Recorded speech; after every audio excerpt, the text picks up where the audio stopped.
آپ نے دیکھا ہوگا کہ بقرعید کے موقع پر دنیا بھر کے مسلمان قربانی کرتے ہیں، اور آپ سوچتے ہوں گے کہ ایسا کیوں کیا جاتا ہے۔ چلیے آج آپ کو بتاتے ہیں کہ اس کے پیچھے کی کہانی اور حکمت کیا ہے۔ ہزاروں سال پہلے کی بات ہے۔ ابراہیم علیہ السلام اللہ کے نبی اور پیغمبر تھے۔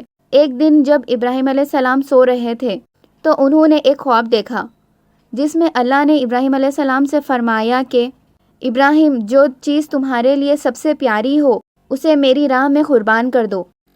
اللہ اپنے بندوں کا، خاص طور پر اپنے پیغمبروں کا امتحان لیتا ہے، یہ دیکھنے کے لیے کہ بندہ اللہ سے زیادہ محبت کرتا ہے یا اس کے دیے ہوئے تحفوں سے۔ نبی اور پیغمبر کے خواب ہمیشہ سچ ہوتے تھے۔ ابراہیم علیہ السلام نے اس خواب کے بعد 100 اونٹ اللہ کی راہ میں قربان کیے۔ آج کے زمانے میں یہ 100 اونٹ مہنگی گاڑیوں کے برابر سمجھی جا سکتی ہے، لیکن اگلے دن پھر یہی خواب آیا۔ اس بار انہوں نے 200 اونٹ قربان کیے، پھر بھی اگلے دن یہی خواب دوبارہ آیا۔ اب ابراہیم علیہ السلام سمجھ گئے کہ اللہ ان سے ان کے بیٹے کی قربانی چاہتے ہیں۔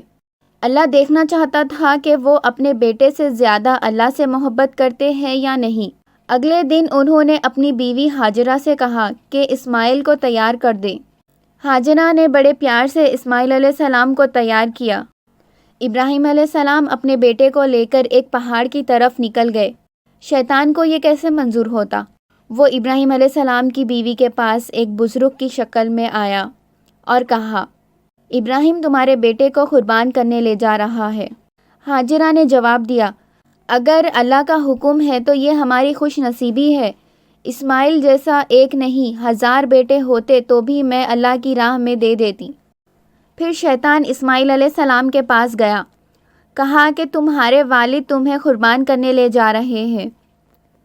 اسماعیل علیہ السلام نے جواب دیا، اگر یہ اللہ کا حکم ہے تو میرے لیے سب سے بڑی خوشی کی بات ہے۔ آخر میں شیطان ابراہیم علیہ السلام کو بھڑکانے گیا، کہا کہ تمہارا بیٹا جو بڑھاپے کا سہارا ہے، اگر اللہ نے قربانی قبول نہیں کی تو نقصان ہو جائے گا۔ لیکن ابراہیم علیہ السلام نے غصے میں آ کر شیطان کو پتھر مار دیے۔ اسی وجہ سے حج میں آج بھی شیطان کو پتھر مارے جاتے ہیں۔ ابراہیم علیہ السلام نے اپنے بیٹے کو سب کچھ بتا دیا۔ اسماعیل علیہ السلام نے کہا، بابا اگر یہ اللہ کا حکم ہے تو آپ میری آنکھوں پر پٹی باندھ دیجئے تاکہ آپ کو تکلیف نہ ہو۔ ابراہیم علیہ السلام نے پٹی باندھی اور قربانی دینے لگے۔ جیسے ہی چھری چلی، ایک دمبے کی آواز آئی۔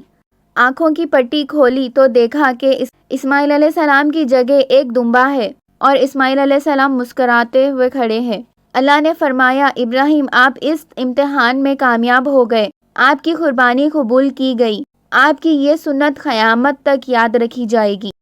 اسی وجہ سے مسلمان ہر سال بقرعید کے موقع پر قربانی کرتے ہیں۔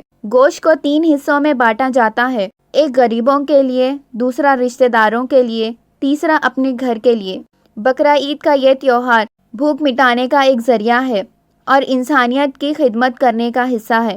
حج کے 10 دنوں میں یہ کی گئی نیکیاں اللہ کو سال بھر کی نیکیوں سے زیادہ پسند ہے۔